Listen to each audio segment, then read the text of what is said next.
Good evening, welcome to Grandma's Handbag, where you never know what you'll find in there. Well, you'll always know you'll find this. And I don't mean a man in a chair sipping alcohol. You'll always find Grandma's Little Helper. This week we've got the Botanist Isla Dry Gin, made by the same guys who do the very tasty Brook Laddie drop of whiskey. In their downtime they make a local gin. Very, very tasty stuff. Hit it with some lime, plenty of ice, and a good tonic, and you have got a summer cooler par excellence. That's about all the French I know. Don't mean to offend anyone, or any French-speaking area. Never mind. Welcome to all new subscribers. I have a feeling or a sensation that somewhere someone has given me a shout out and I haven't found that video yet. So whoever might have done that, thank you so much. I am a bit behind at the moment. Everyone's just hitting 2018, running, hitting their straps, pumping out videos, and I just managed to spend a few days away on holiday, so I'm right behind it. On the plus side of that though, there will be a Grandma's Handbag on tour video coming up very soon, and look forward to bringing you that as well. In the meantime, vinyl finds, and I'm really pleased to tell you that I've got a Grail. There it is. It'll be at the end. The favourite one at the end. Actually, I shouldn't even say favourite, because, I mean, they're children. They're like your children, aren't they? You can't have a favourite child. Well, anyway, here's my first favourite child. Lou Reed, Transformer. 70s Australian press. There's even a bit of an inner RCA there as well. Look, what else to say about Transformer? A definite high point of Lou Reed. You've got David Bowie, Mick Ronson on there, the Thunder Thighs. Just great backing musicians.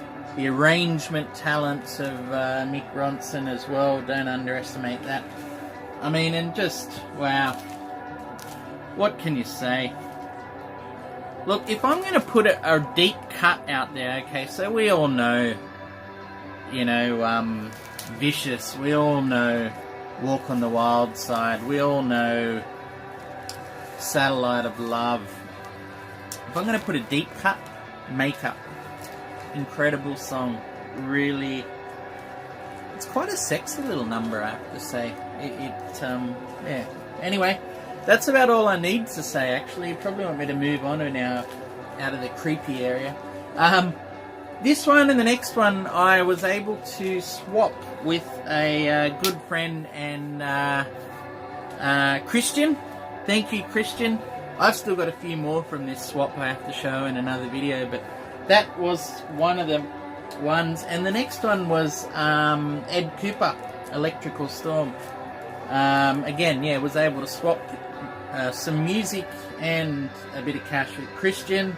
And very happy to get this original 80s Australian Hot Recoeds press. I'll see if I can show you a label on here. I don't know if you can see that. It might be easier just to take it out, hey? Hot Recoeds. Ed Cooper.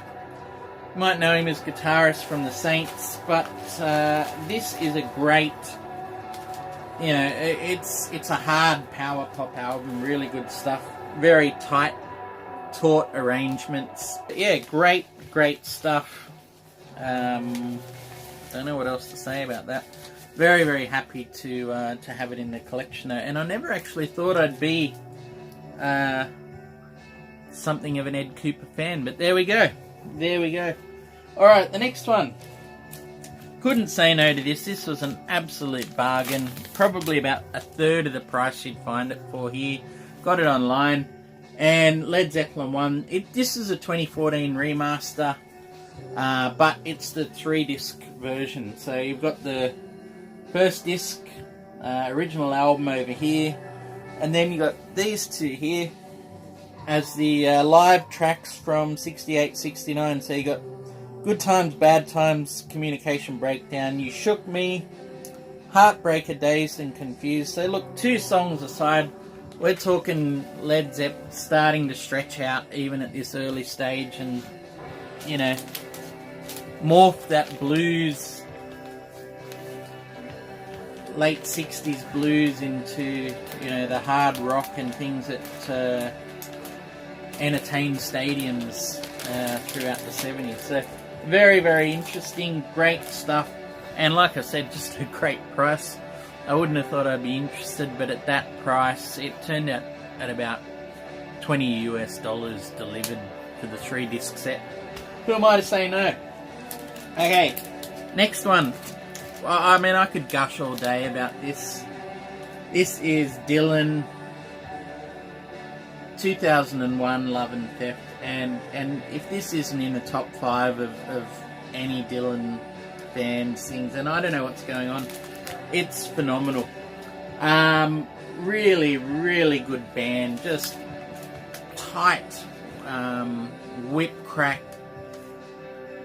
tight, great production, and the songs they're just brilliant. I mean, if this album isn't a repository of 20th century American music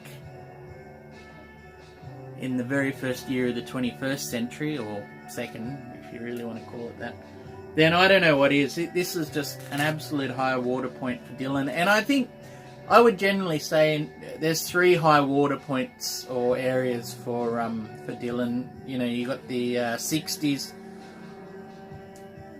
pretty much all of it. Hard to fault anything there. Then you've got through the mid 70s. Desire and Blood on the Tracks. Also the Rolling Thunder Review, that sort of thing was a creative peak for Dylan as well. And then, you know, coming back in the mid 90s and leading up to this album, this is just, I think, the best thing he has done in, yeah, I don't want to say it actually, but look, he's made a lot of good albums in the past 20 years, and this caps them all for me. So many good songs. Lonesome Day Blues is just a killer for me. Mississippi, High Water for Charlie Patton, Cry a While, love it. There's just not a bad song or note on that album. Alright, let's keep this ball rolling. This next one is a reissue, 1993, Flying Saucer Attack, self-titled debut album. Debut, sounds weird. Debut. Reissued on Domino Recoeds, and they've done a beautiful job with this as well.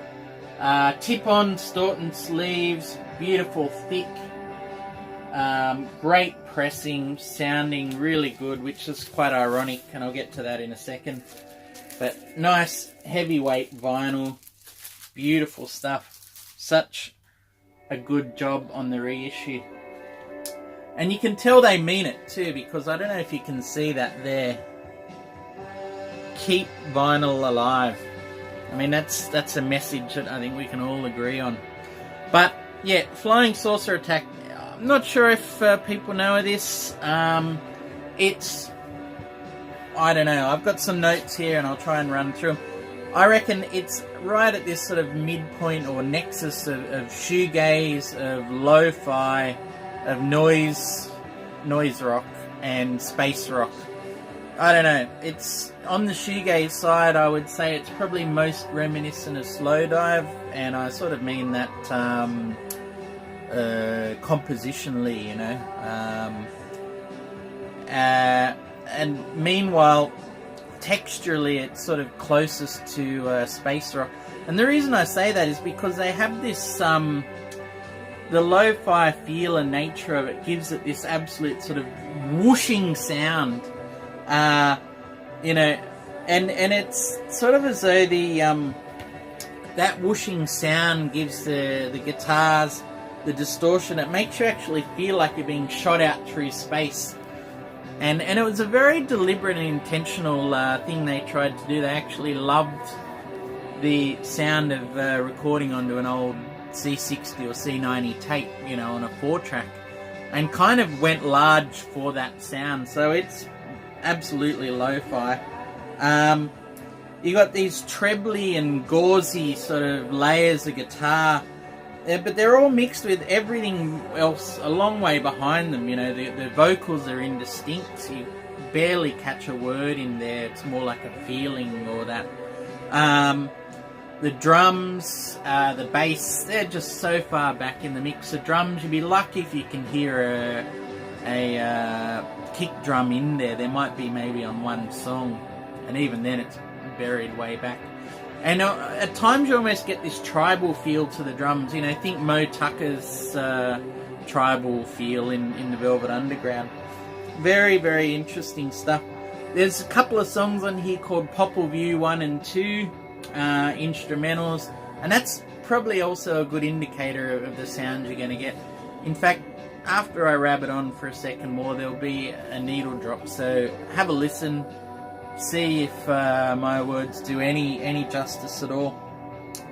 Yeah, it's just very interesting. There's this real feel of a mid-frequency, you know, everything sort of not compressed as such, but it's really right in this mid-range, like a battle, a fight for that bandwidth.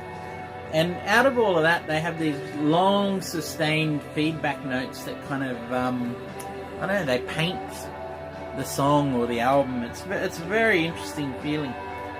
What else?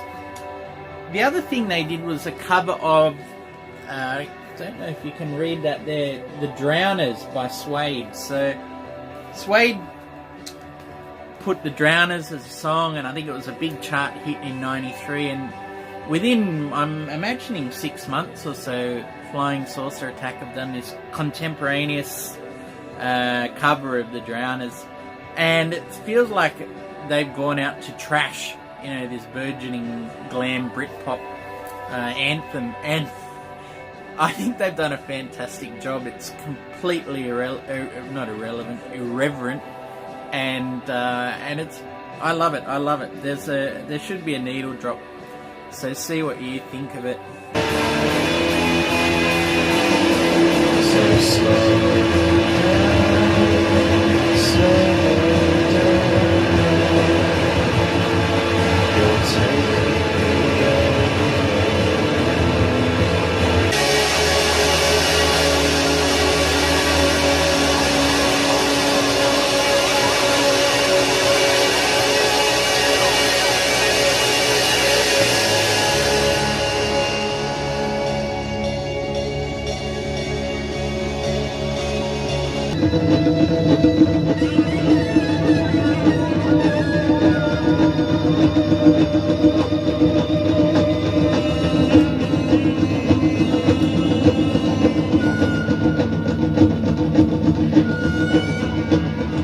Great stuff. Okay, second last, this is what's been playing. We have got Tamaryn with The Waves.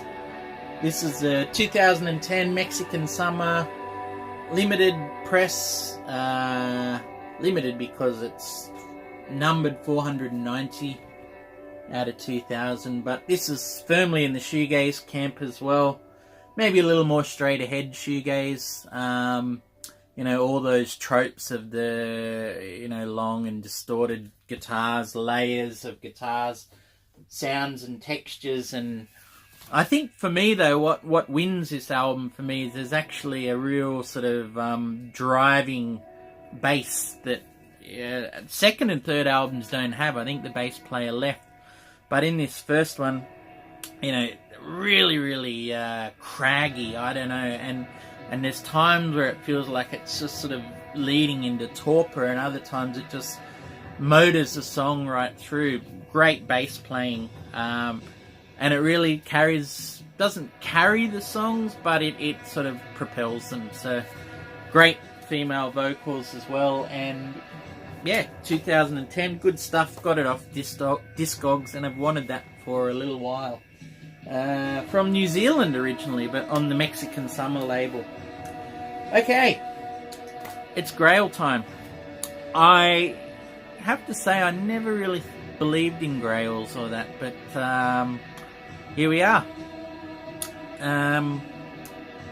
Yeah, I figured if this is something I've lusted after for a long time, I've never owned it before in any format, although I've had MP3 for quite a while, that it's to have it in my hands, to check it off the list, it's got to be a Grail, and I'll tell you, it is. Denim, back in Denim. This is the only and original vinyl press, 1992, on Junior Boys Records. And look, I could rabbit on about this all night, and I probably will. So the backstory on Denim, if we don't know, it's Denim is run by Lawrence Haywood, or Lawrence, and he is from, or was from, Felt.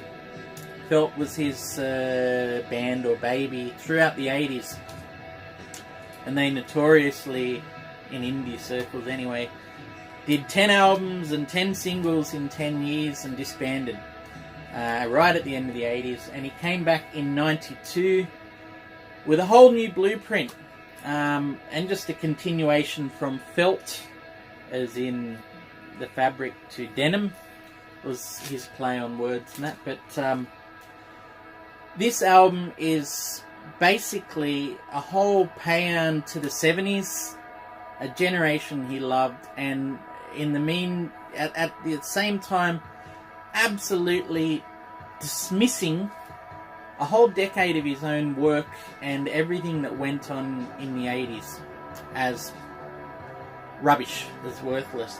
It's a fascinating document, and not least musically. I mean, musically, we're talking glam pop with electronic and synth touches and flourishes in there.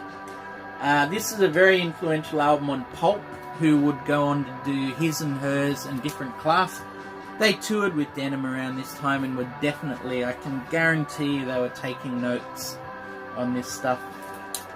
But the more I listen to this, the more I realise it's just this absolutely heartfelt album for Lawrence. And yeah, it just gets me every time. So it's got those pub glam rock sort of throwbacks, even to the point where he's got a couple of members of the Glitter Band playing on this album. Definitely not Gary, but a couple of the backing band guys. And as I said, yeah, it's, even though he's rejecting effectively his whole own mythology in the 80s and you know, praising the 70s, it's also strangely very forward-looking, as though this is his future.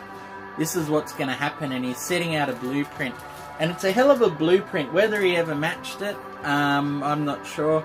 One day I'd love to tell you the next part in this story, but this album, great. There's going to be some needle drops in here, so have a listen. I hate the Stones and I hate the blues. Danny Cochran and loose suede shoes. I hate the King, I hate Chuck Berry. I hate Hooker, I hate Led Belly. Alright. There ain't a lot I can do about it though.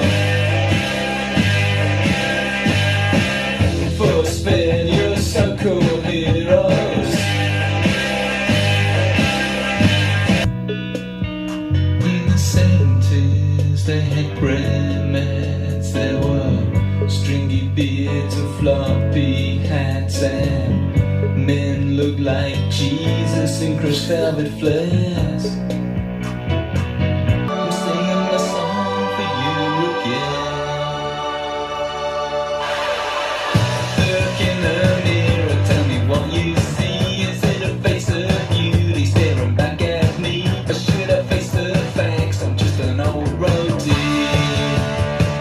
So what I love about this album is that there's just, to me, there's this real sense of heart in there, and a marriage of head and heart. You know, the lyrics are just incredible. There's just so much to love in here, lyrically, musically, and just absolute heart. You know, I'm so happy to have this. Every listen just brings something new to me, and if that's not something that you get out of an album, that's, you know, that's a good thing, then yeah, I'm speechless. I knew that would happen with this album. Anyway, one day I'd love to say some more on it, but for now, Denim, back in Denim. I hope you enjoyed the needle drops, and thank you all for checking in, everyone. Cheers.